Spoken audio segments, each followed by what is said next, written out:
Today, we're going to break down the process of a top-performing BDR and current team lead at Mosaic, Celine Hoyle. In Q1 in 2024, she was the number one BDR with 144% of quota. In Q4, she was the number one also with 122%. And in Q3, when she was ramping, she achieved 137% of quota. Welcome to the SDR Game, the podcast designed to accelerate your sales career and help you build more pipeline. In this episode, you will discover strategies of top-performing BDR, how to craft a targeted outbound strategy, what outbound triggers to use, and how to switch from a cold call approach to a multi-channel approach. Let's get started. Celine, welcome to the show. Thanks for having me. I'm super excited. When we were preparing the episode, you were sharing with me that you love to check your customers and you reverse engineer your customers to determine if it's a good fit for Mosaic. What specific criteria do you use or data points do you use to analyze if it's a good fit? Every company has a certain ICP you're going after. You obviously went over mine, and I think it can go a little bit deeper than that to really prioritize certain accounts that you're reaching out to. So for us, I've found that most of our successful customers are a lean finance team. They have a certain amount of funding, either an A, B, or C round. And those are the type of accounts that I prioritize and heavily prospect. I kind of never lose sight of them throughout my time as a BDR. So some accounts that I'm reaching out to since I started back in August are accounts that I still prioritize to this day.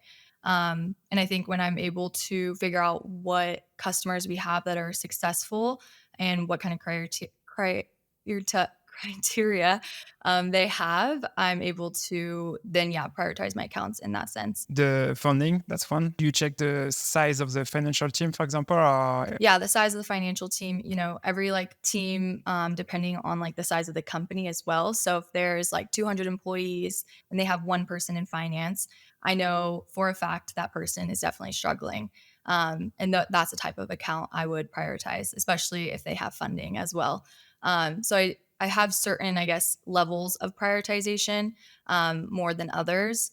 But if you're, looking at a list of 500 accounts that you have to target, it makes it easier to figure out which ones would actually benefit from your product in this moment. And that's lean finance teams of, a certain amount of funding. You're talking about 200 employees and one finance person, for example. And if you have 200 employees, but 5 or 6 people, will you still go after this account or would you have a different approach? For sure. I'd still go after them. But I think it probably wouldn't be at the top of my list that month.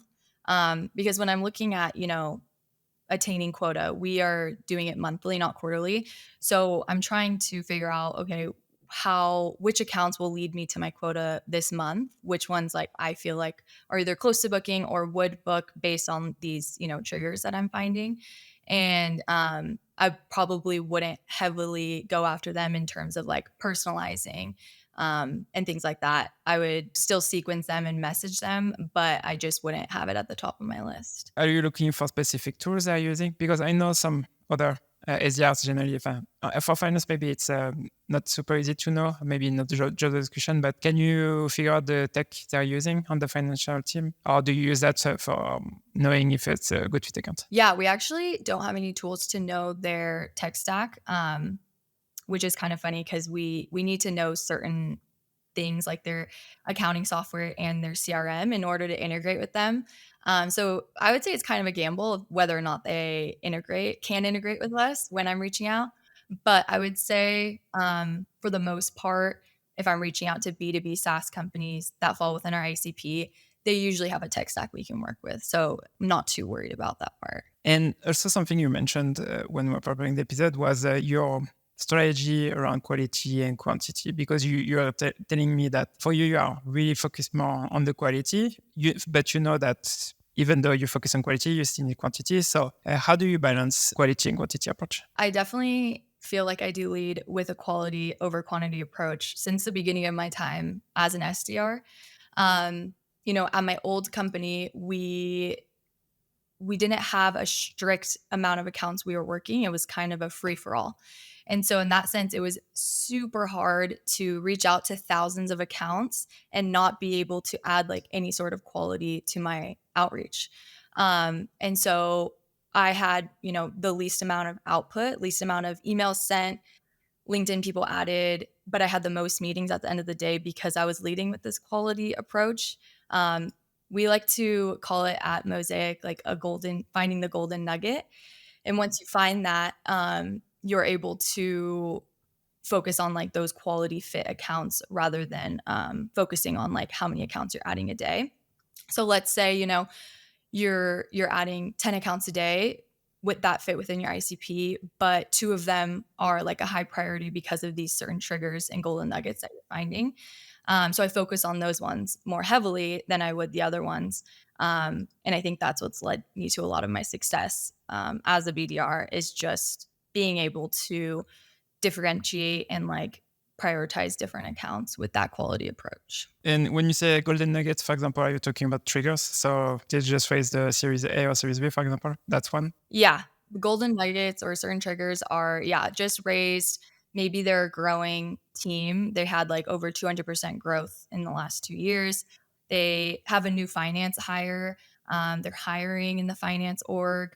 They're promoted. Really, those are the type of triggers like I'm looking for when I'm prospecting. And how do you approach that actually? So how do you have like a specific messaging for each trigger?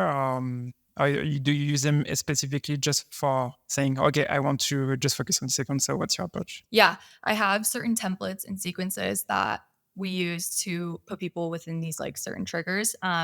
It's very easy to use Sales Navigator to find those with all the filtering on there. I think a really cool filter is also like following your company. You might not know that they like already know your company exists. And so we have a template for that.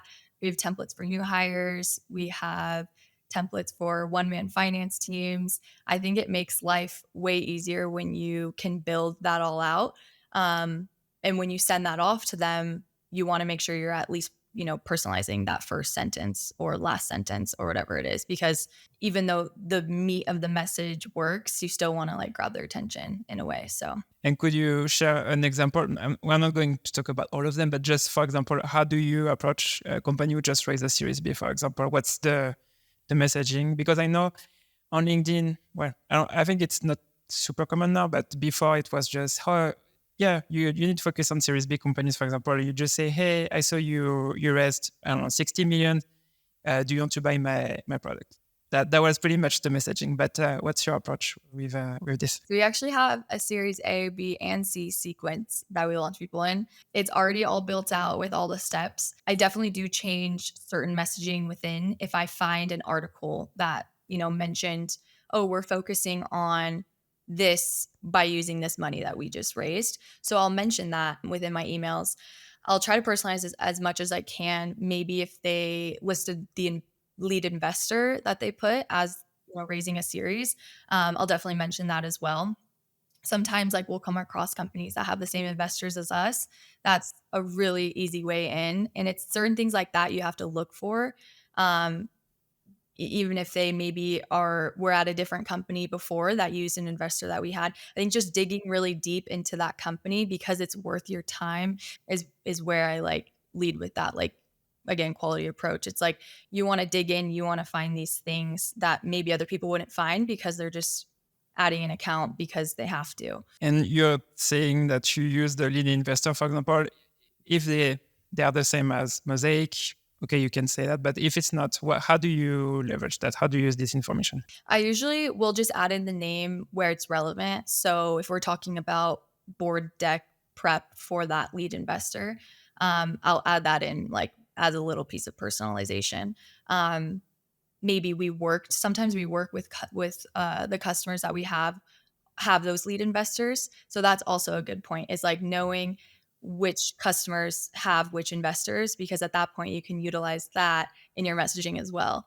So there's a lot of information you can gather, a lot of ways you can go about it. You said that you have a different type of messaging for Series A, Series B, Series C. What are the stages for a financial team? I think like Series A, definitely like high growth, you're growing. You might probably only have 1 or 2 people in finance at that point, maybe none at all. And that is honestly a really big trigger too, because they're definitely going to hire someone eventually to fill that gap. But I would say definitely Series B is like high growth. Let's let's hire, let's start growing the product, get more customers. Series B is the same in the sense, but I think that they have a little bit more of a finance team built out. Probably their finance function is a little bit more built out as well. And then when you get up to the Series C's or D's, like that's when they are still growing, but they're becoming a little big. Usually their head count might be over 500 employees at that point. So, they're still really good accounts to reach out to, especially if they're not using a tool. But if they most likely are using a tool, then you can kind of assume that and go about your messaging a little bit different than saying, oh, are you Excel based? No, you're probably not. You're probably already using a tool. So let's like figure out how we compare. So those are kind of different strategies. I would say the meat of the messaging is the same throughout all series. Um, but we also have very different content for each. So we have a Series A guide, we have a Series B guide, we have a Series C guide that we have like from our marketing team that we can use as well. So let's talk about the guides like that you are talking about. So if you have a Series A guide, do you send it when they just raise the Series A, or it's more like when you think they're going to raise the Series A? We actually have both, but within the sequence, it's like a post Series A guide that we made, figure out what you need as a Series A, like what kind of tech stack you're looking at, what kind of, tools and like what your investors are looking for, what metrics to track. There's a lot of different things that go into it. Now let's talk about your channels that you're using, because something that you told me when you were preparing the episode was when you join Mosaic, you are only focusing on calls, and then you switch to a multi-channel approach. A lot of people get success with one channel, but here it sounds like you found like success with a multi-channel approach. So why did you make the decision to start on calls and then to switch to a multi-channel? Yeah, I think it was kind of funny when I first joined. They called me like the cold calling machine or something like that because I was calling so much and getting like meetings. And when I joined Mosaic, we weren't a super call heavy team. They focused more on email to get their meetings. So when I started calling a bunch, everyone was super shocked. Like, how are you getting these meetings? Finance people usually aren't like super friendly on the phone. My approach in the beginning was I want to book as many meetings as possible, and I have to start building up my pipeline. And I only had, I was only adding in like 1, 2 to 3 accounts that first week, and then like 5, 6, 7, 10 accounts that second week. So I had a really minimal amount of accounts at first, starting to like build up my email domain as well. So as I'm launching those people in sequences, I had the time to call like every single one of them. And so I was calling a bunch. I was booking meetings on the phone. People appreciated my persistence from like email and phone, but also mostly just like, catching people at the right time on the phone. As I got more accounts and started adding in, maybe like 50 accounts a week, probably even a little bit more. I'm adding in about 2 to 3 people within that account. So a lot of people a week at that point, once you get ramped up. And it was hard to, focus on like calling every single person. So I leaned more towards what was working for our team already, and that was email. I definitely think like email is a super powerful tool or a super powerful outreach to use if you use it the right way. We have a lot of like GIFs and visualizations, videos, and emails that you can use to make you stand out in their inbox. So I started utilizing a lot of our templates and our snippets and things that were already built out, and able to like target people more heavily using email. And then LinkedIn as well. I would add every single person on LinkedIn, and in the beginning, and I still try to, it's just getting like a lot of people that I'm requesting at this point. So I try to keep it to more of like, those high engagers or people that know I'm emailing them. But in the beginning, adding everyone on LinkedIn. And I think when they see me on LinkedIn, they see my name on email, and then they see my name when I'm calling them. Like it's all in their head, and that multi-channel approach really works well. What did you learn that you're still using from your cold calling approach? I definitely learned that you can be creative in each approach, and they're all like very different. If you want to cold call someone out of the blue and you don't, this like a cold call, they have no idea who you are, that's a very different approach to calling them when they maybe viewed your emails 10 plus times. At that point, you can use like, intent to call them and like tell them the actual reason why you're calling and reference that email. But when I was in the beginning, just calling people using a script, I, was just trying to understand, I think, like how finance people talk and what kind of verbiage they use, what they're focused on during that period of time.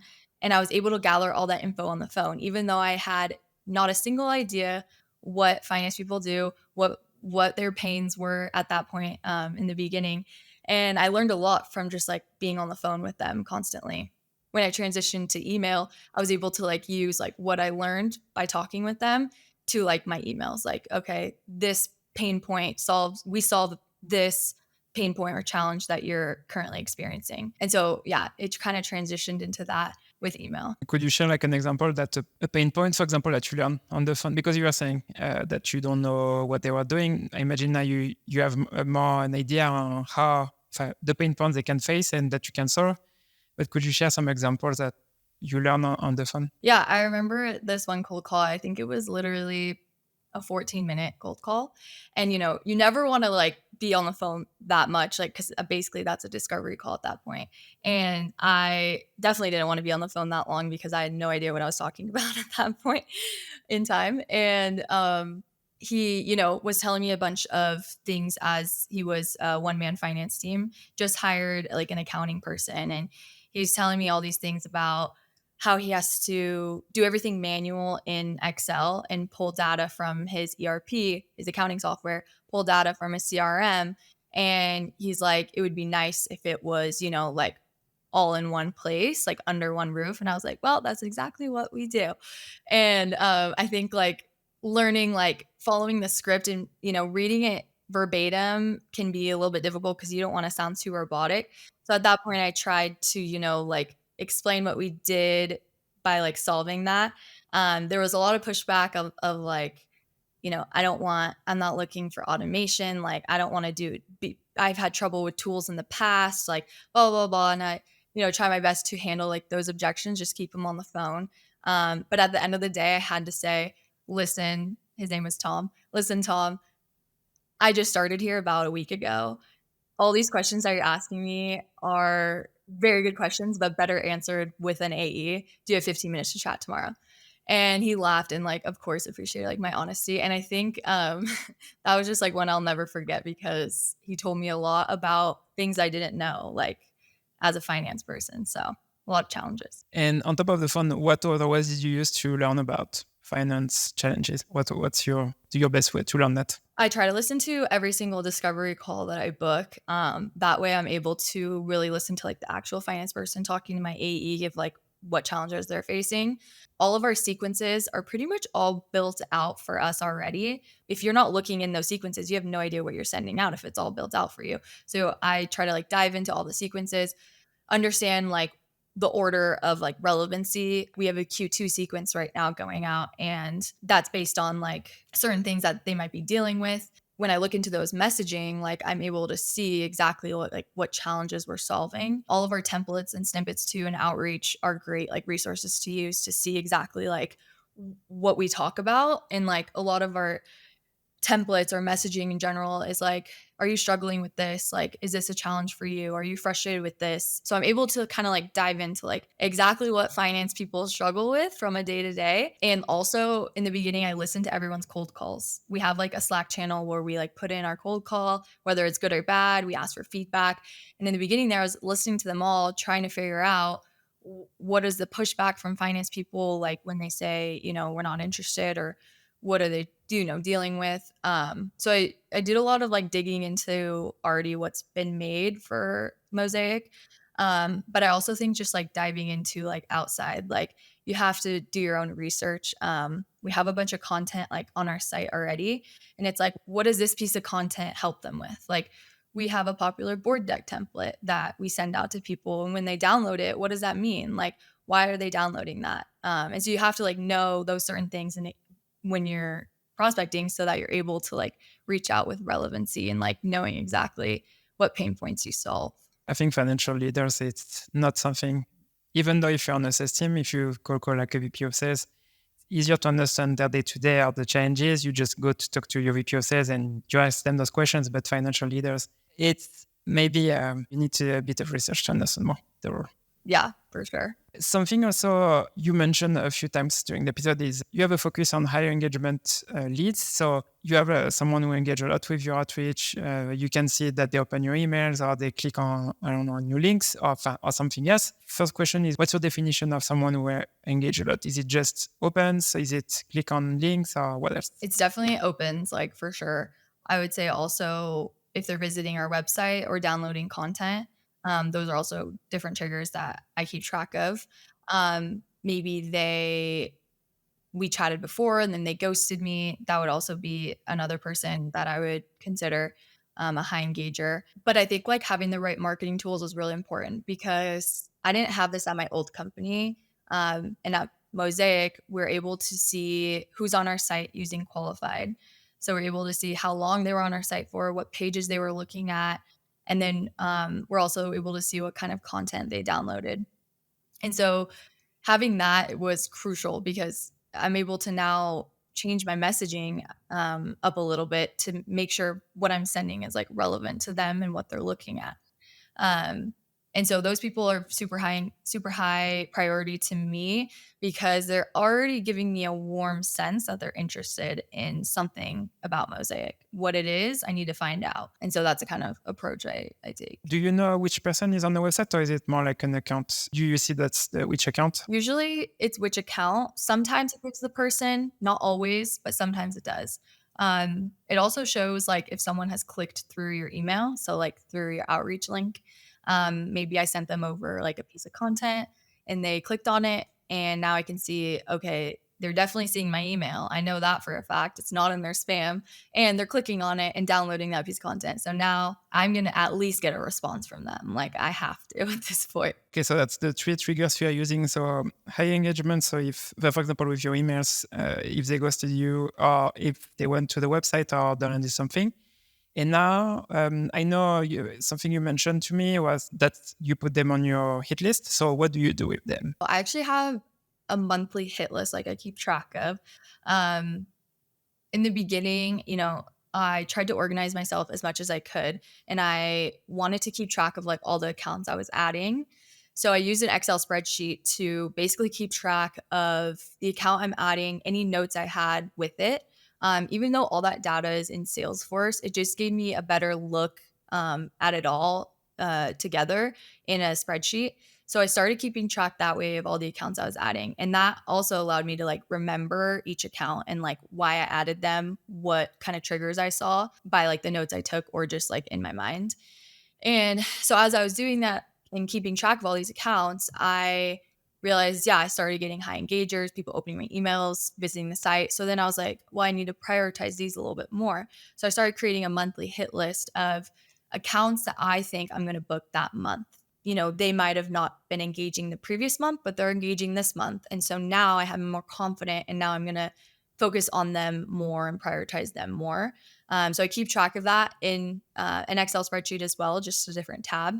I put the account's name, maybe even the person's name, but mostly just the account that I'm targeting. And I try to keep that list pretty minimal. Like you don't want it to be, a huge list of like 100 accounts because you're not, this like list is made for you to like focus in on like a few accounts at a time. And so I try to keep it pretty minimal, like 20 to like 25 accounts that I'm like heavily prioritizing and personalizing my outreach for. I'm calling them, I'm hitting them up on all channels. And that also ties into like that quality approach as well. And so once I have that hit list, I'm able to like reference back. If I'm like, oh, I haven't booked a meeting in a couple days, I'm going to go straight to that hit list and I'm going to figure out who I haven't contacted in a couple days, who maybe just like rework the account, try and figure out if there's any new triggers that I can see. And that it is able to lead me to a lot of meetings each month. You say you are calling them, and what do you do? You said you use all the channels. So what I understood is normally you have your sequences that you use for specific triggers, but then when they're on your hit list, do you use like something, a template, or is it more like personalized? Definitely more of like a manual approach with those people. I definitely use our sequences to figure out who's high engaging, or who is a high priority to me. So the sequences, I mostly don't book a lot of meetings from them. It's mostly from these like one-offs that I'm sending to people. Um, and so once I see they're engaging with something, maybe it's our, board deck template or SaaS metrics cheat sheet or something along those lines. Now I'm able to like tailor my messaging and use my different resources to book a meeting. I know I mentioned like we use a lot of GIFs and visualizations in our emails. I also like to send out personalized videos, and that gives that gains people's attention a lot when I'm able to show them exactly what they're looking at inside of our product. Even though I'm not an expert, I'm not an AE, I'm not in the product a lot, I'm at least able to give like a visual and sneak peek inside of it. And so in that sense, yeah, I'm able to prioritize like all my accounts and be able to personalize all my outreach with templates and snippets. When you say personalized video, so you are talking about the app of Mosaic. So are you sharing your screen and do you show them how they could use the app? Yeah, I'll like start on their LinkedIn to show them like I'm it's a personalized video to you. I think a lot of people do that. And then I'll go into, our demo basically. And so I'll go into our product and kind of show them a sneak peek and say, it's, I have like a script I use kind of, but also it's just really to give them a visual because a lot of our AEs say like the product sells itself. Like if they're able to, see it, they are, kind of interested already. And so I think like those personalized videos really hit the spot. I remember there was this one guy that I talked to like back in November, new CFO, great account, two people in finance. Like it was a very like high priority. Ended up calling him and like he kind of brushed me off to December. Sent him about maybe 10 emails within the same thread and throughout like a few months and no response, no response. Invite him to a dinner we hosted. He would respond then, but still nothing back to me. And finally, I said, I think this was in April. So after a long time, I was hitting up this guy and I remember thinking, all right, this is my last ditch effort. Like, I'm going to send him a video and just see what he says because at this point I've done everything I can to try and get this guy's attention. And it worked like perfectly. He said like great video. And actually, yeah, he was funny. He said great video. Exactly like what we're looking for. And so yeah, I think like if you're able to like use different strategies to gain their attention, like it can be very useful. Did you send the video via email or on LinkedIn? Via email. I try to keep it short and sweet. Just say, I made this video for you to give you a sneak peek inside of Mosaic. Would love to hear your thoughts. I don't need to ask like for time or anything. I say that within the video. So it's very short and sweet. They're like kind of curious what this video is. And how long is the video? Is it like 60 seconds, 90 seconds? Or? Definitely under a minute. I would say around like 40 seconds or so. I don't always at the end of the video say like, let's set up some time to chat. I just say like, let me know your thoughts. Like if this is relevant right now or not, feel free to shoot it to me straight. Like just would love to, get a response, get an answer from you. And I think people appreciate that too. That will be the last question actually, because you're already almost at the end of the episode. Something also you mentioned to me, it's financial leaders, they are active on LinkedIn. I would love to talk about LinkedIn, how you use it, because I know there is some personas that are more active on LinkedIn than others, but I'm curious to see what's your approach with LinkedIn, with financial leaders. Definitely more of like a casual approach. I think I don't like to use LinkedIn as like I need to pitch you through this DM that I'm sending you. People use LinkedIn to network, connect with people, chat with people in their same industry. And I'm not, trying to come off as like I'm pitching you buy my software right away. So I'm very, very casual with LinkedIn. Like, hey, how's it going? How's life been at company? That's usually the first message like I send. If they respond or not, I could go into something else. Sometimes I like to talk about random things like where they're from or have they ever been to Park City where I live right now? And I've, booked a few meetings just on being casual. And then at the end being like, well, it was great to chat. I like loved our conversation, like appreciate connecting. If you want to, take a peek at Mosaic, see if it could help, you and your FP&A process, happy to chat. And I would say like most of the time that works pretty well because you're really not forcing anything on them. It's really just to see if it could help. So very, very casual on LinkedIn. I definitely say younger finance people are probably a little bit more responsive and like to chat on LinkedIn than like older finance people. They're a bit more casual, where the older people are a bit more formal and don't really like to chit chat as much. So that's what I found. And so with older people, what do you do? Do you do some research and you use that in your outreach, or what's the difference? Definitely do some research on the account, the person. If I can't find like anything like a golden nugget on them or a trigger, I'll look into their LinkedIn, like see if they have any hobbies that they posted about, see where they used to work. Just really trying to find anything that I can relate to them. Especially if they have recent posts, would love to like use a recent post that they did. Some people have like their favorite sports teams in there. I think really there's a lot that people post on LinkedIn. But if they don't, then that gets a little bit harder to personalize. And if they post about that sport team, for example, what do you say? Do you use that to talk about Mosaic, or do you just that to start a conversation? Sometimes I use it to talk about Mosaic. I remember there was this one guy who was on the swimming team, or maybe it was water polo, some type of swimming, maybe diving team, something like that in college. And I was like, I said something along the lines of like, I hope you're not swimming and drowning in Excel. And like just play on words. Like you have to be kind of funny to like get these guys' attention, because usually finance people like are pretty like straight narrowed and not super humorous, I would say. And so if you're able to like be kind of funny in your outreach, I'm always like saying the most random things in my outreach, I feel like. And so, I would say like I've said that. I've said people who did cross country, and I talked about running.